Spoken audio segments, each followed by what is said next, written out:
Imagine it is the 14th of March, 2001. You are a 44-year-old civil engineer living in Buenos Aires, Argentina.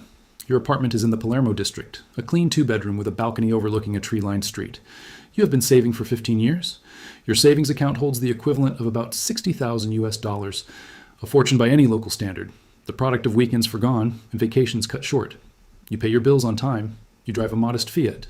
You have a daughter in secondary school, and a wife who teaches at the local primary. Life is not glamorous, but it is stable, and you have earned every inch of that stability yourself. You do not know, as you walk to the bank this particular Wednesday morning, that 9 months from now, those $60,000 will be legally frozen inside that account.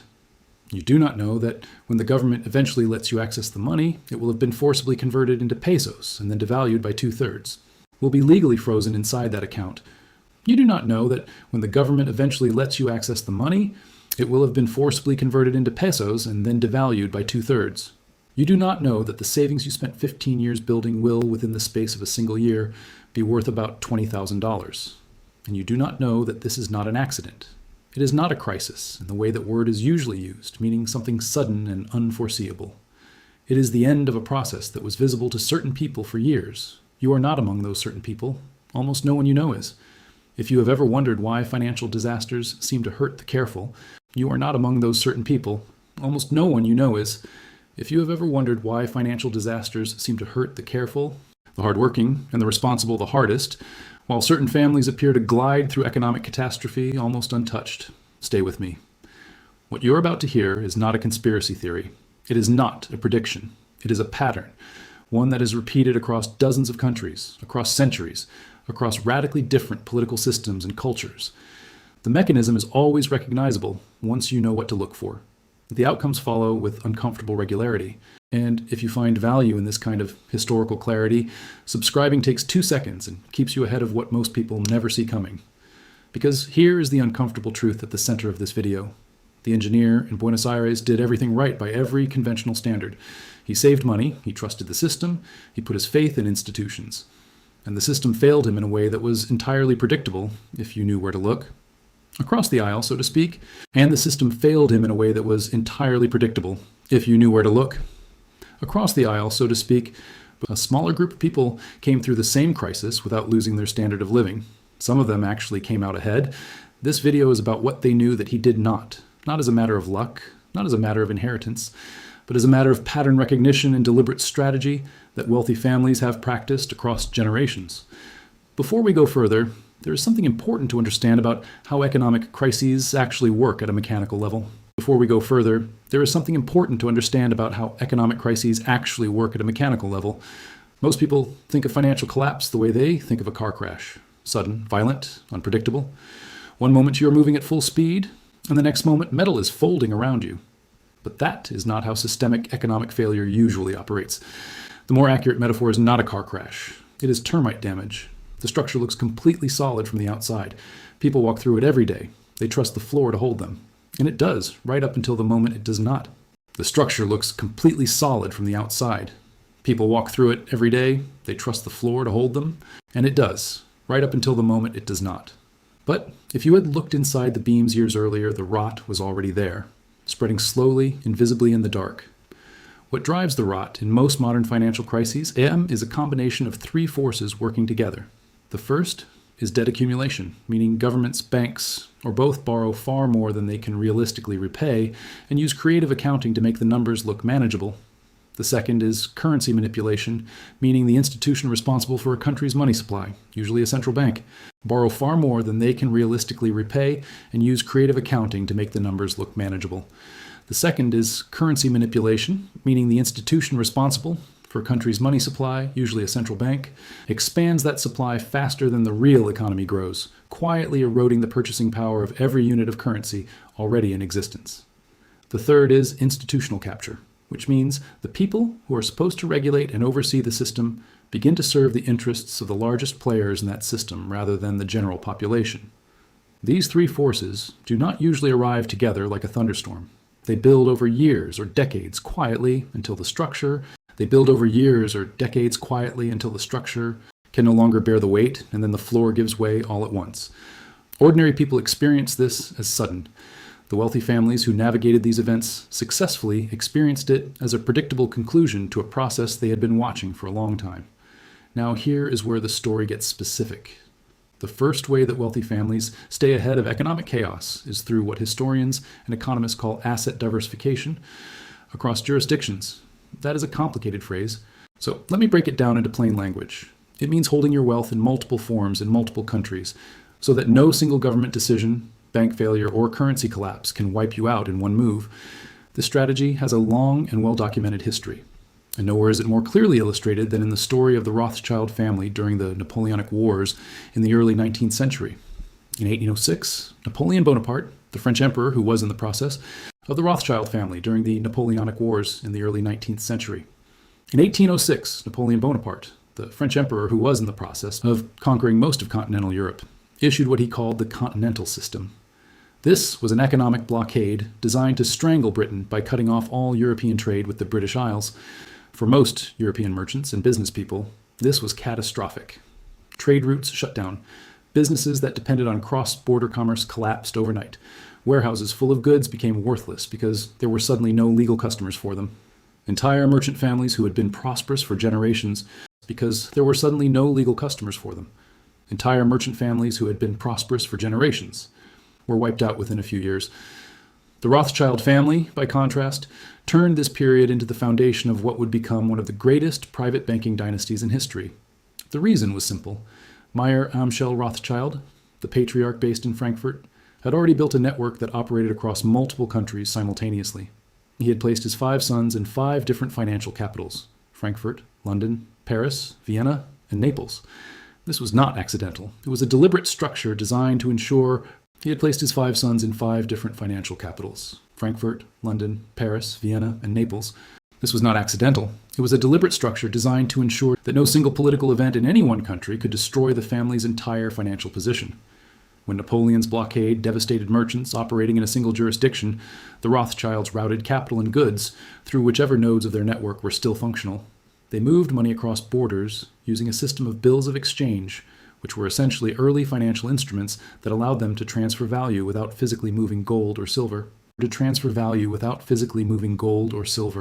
When others were frozen, they were fluid. By 1815, when Napoleon was finally defeated, the Rothschild family's combined wealth had grown so substantially during the wars that they were, by some estimates, the wealthiest private family in the world, not despite the chaos, because of how they had positioned themselves relative to it. The lesson here is not that you need to be a banking dynasty to apply this principle. The lesson is structural. When your wealth exists in only one place, in one form, under one government's control, you are entirely dependent on that single system remaining stable. History shows repeatedly that no single system remains stable forever.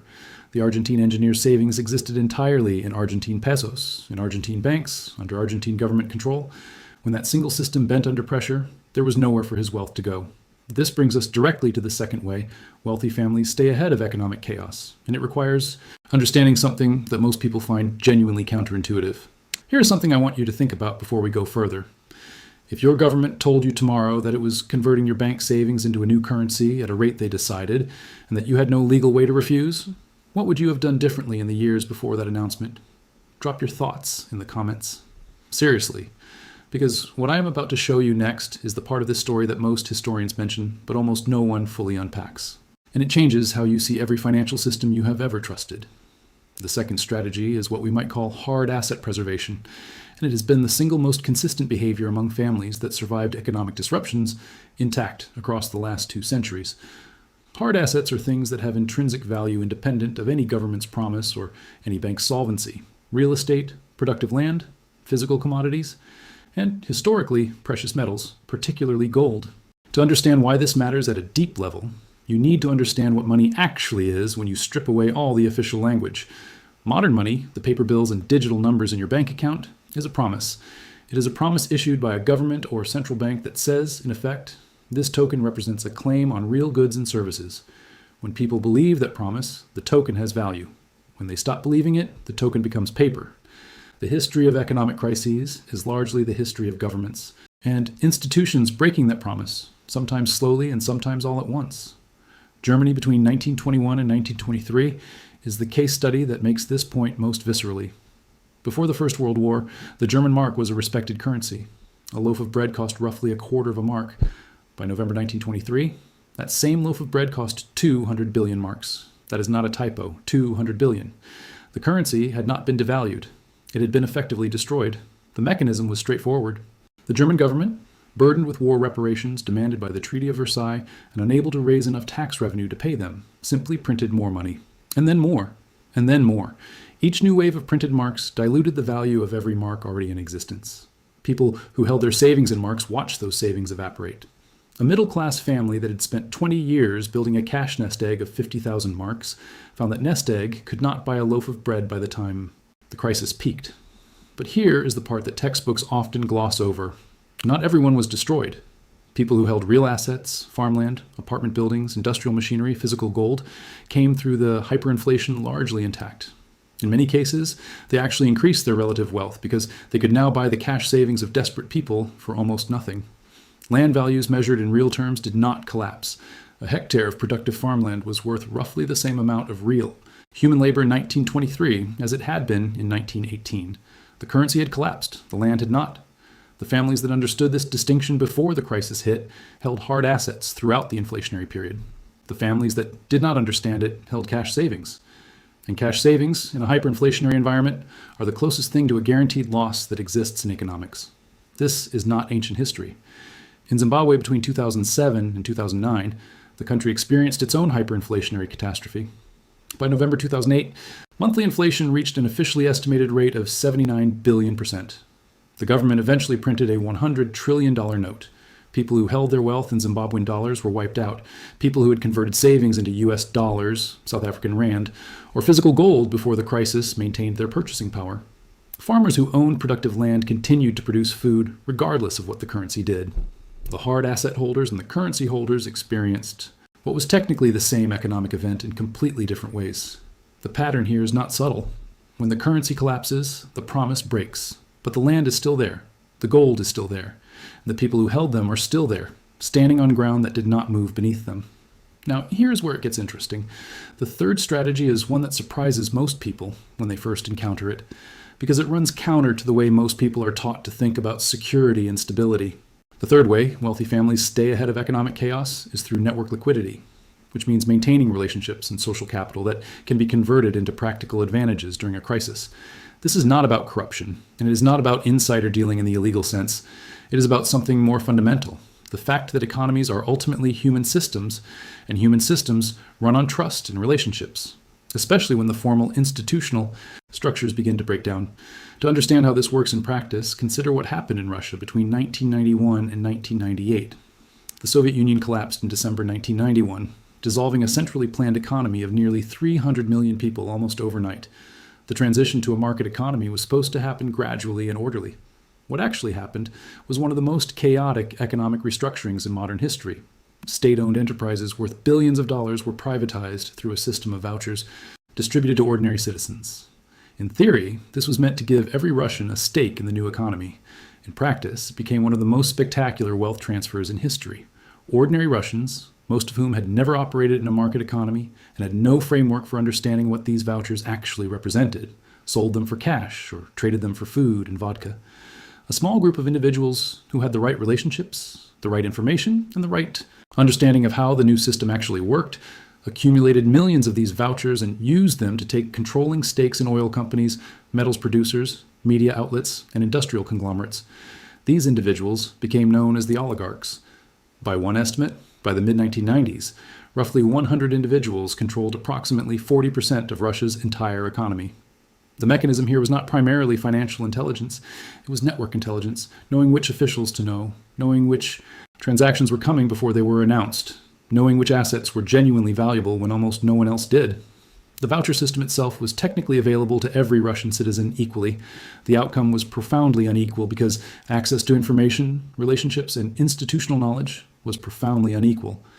In Lebanon's financial collapse beginning in 2019, a similar dynamic played out. Lebanon's banking system had been insolvent for years before the official crisis became undeniable. When the collapse accelerated in October 2019, ordinary depositors found their accounts effectively frozen. Withdrawal limits were imposed, capital controls were put in place, an estimated $90 billion in deposits became inaccessible or effectively worthless as the Lebanese pound lost more than 90% of its value over the following years. But a significant number of wealthy Lebanese depositors and well-connected individuals had been moving their money out of Lebanese banks and into foreign accounts, mostly in the United States and Europe, in the months and years before the official collapse. Investigations by the Banque du Liban and independent journalists found that in the months immediately before the crisis became public, large transfers of capital out of the Lebanese banking system accelerated significantly. The people making those transfers were not operating on luck. They were operating on access to information and relationships that gave them a different view of the situation than ordinary depositors had. Most people will never know what you now know. Most people will keep trusting systems they do not understand, keep believing in promises that history has shown are fragile, and keep building in materials that look solid from the outside. If you are still here, you are not most people. Hit subscribe. Because the next section is the part this channel was made for. The part that never makes it into the textbooks, the part that shows how the same pattern repeats across radically different settings in language simple enough to actually use. Now observe what all three of these case studies have in common. Look at them together: the Rothschilds in Napoleonic Europe, the hard asset holders in Weimar Germany and Zimbabwe, the networked insiders in post-Soviet Russia and pre-collapse Lebanon. At first glance, these stories seem entirely different. Different centuries, different continents, different political systems, different types of crises. But the underlying mechanism is identical in every single case. The crisis does not create the wealth gap. It reveals and accelerates a wealth gap that was already being built in the period before the crisis became visible to everyone. The families and individuals who came through these events well were not reacting to the crisis when it hit. They were already positioned differently before the crisis arrived. Their preparation was not a response to danger. Their preparation was a constant, ongoing practice that happened to be tested when the floor gave way. Think of it this way. Imagine two houses side by side on the same street. One house was built with reinforced foundations, multiple structural walls, and materials chosen to withstand load and stress over decades. The other was built quickly and cheaply, with a pleasant facade but shallow roots and a single supporting structure. On a calm day, both houses look more or less the same.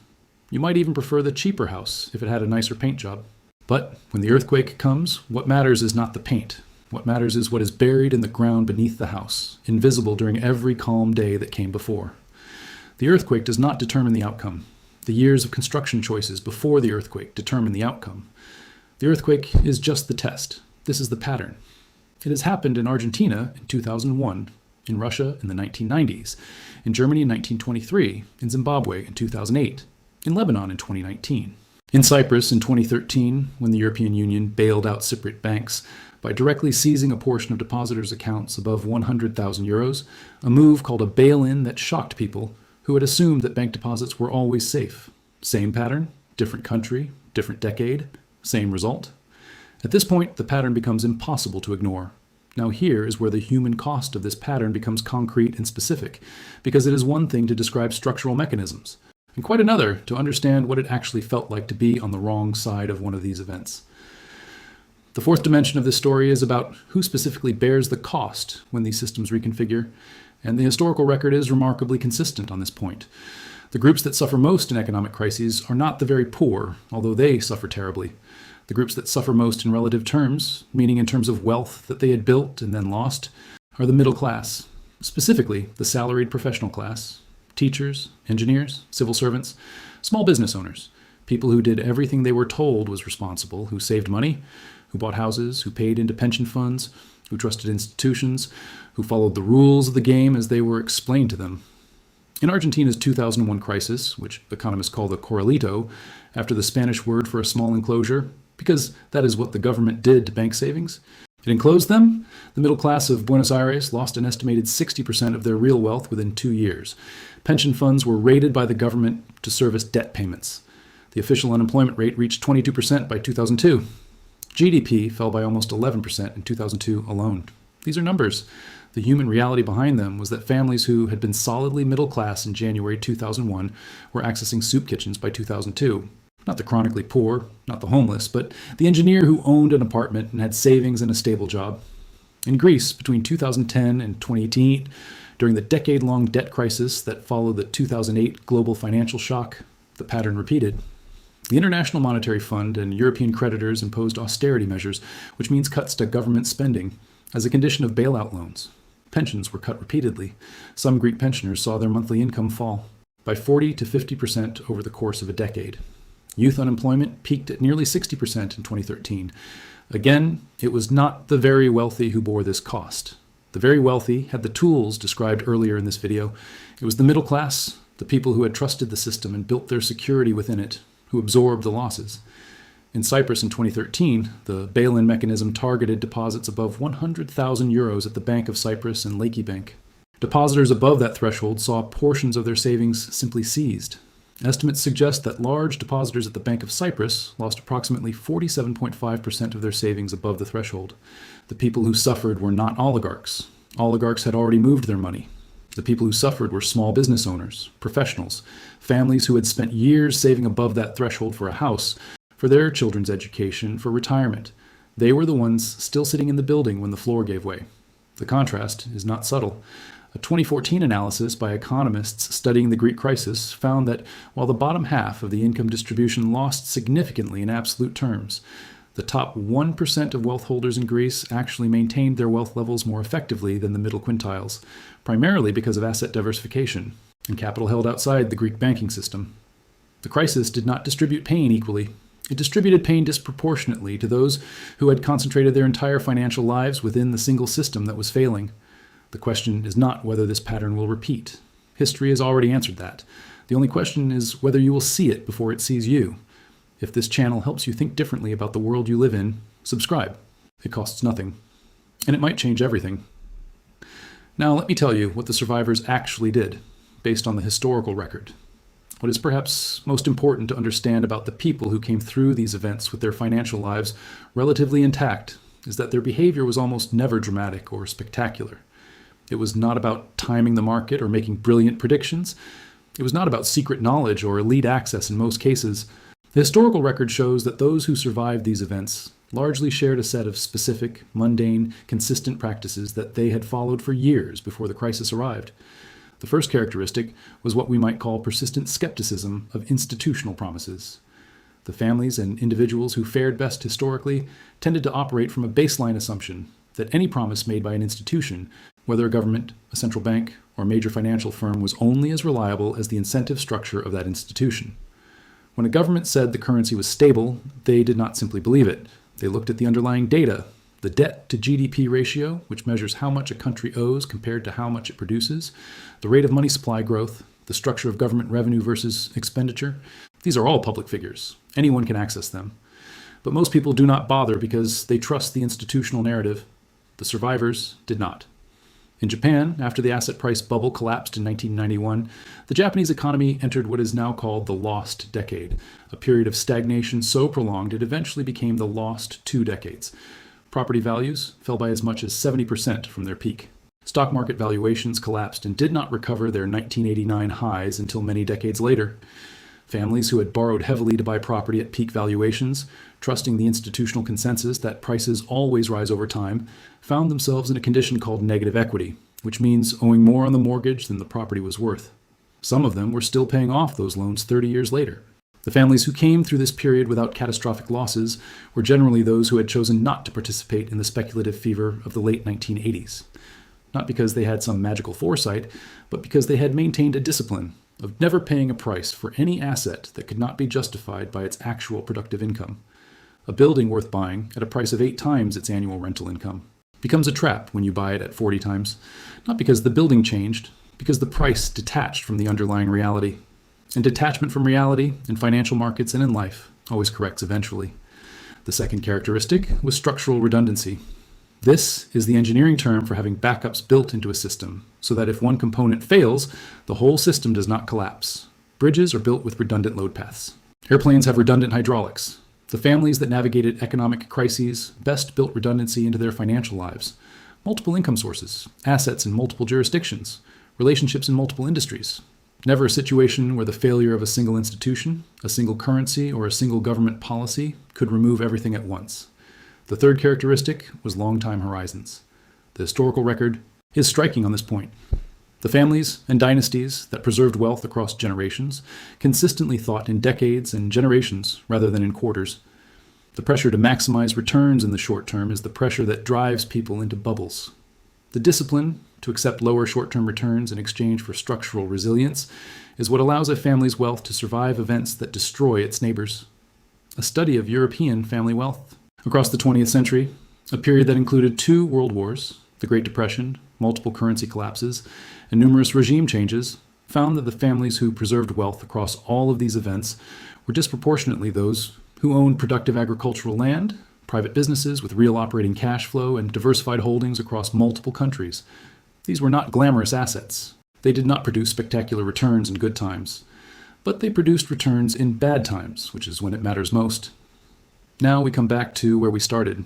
The engineer in Buenos Aires, the man walking to his bank on a Wednesday morning in March 2001 with $60,000 in his account, a daughter in secondary school, and no reason to believe that the floor was about to give way beneath his entire financial life. He is not a character from history.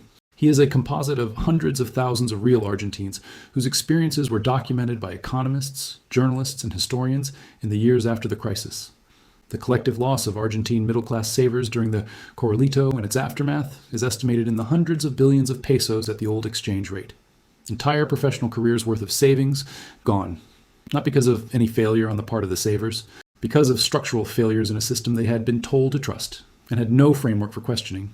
The engineer did not have the Rothschild network. He did not have farmland in the German countryside. He did not have the relationship capital of a Russian oligarch, or the access to foreign accounts that a well-connected Lebanese depositor might have had.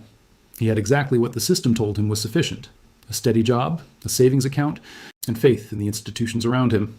What the history of these events suggests is that the question is not whether to trust institutions. Institutions are necessary. They are the architecture of civilization. The question is whether to concentrate every element of your financial security within any single institution's promise, regardless of how solid that promise appears on the surface. History shows, repeatedly, that the people who concentrated everything in a single system discovered the limits of that system at the worst possible time.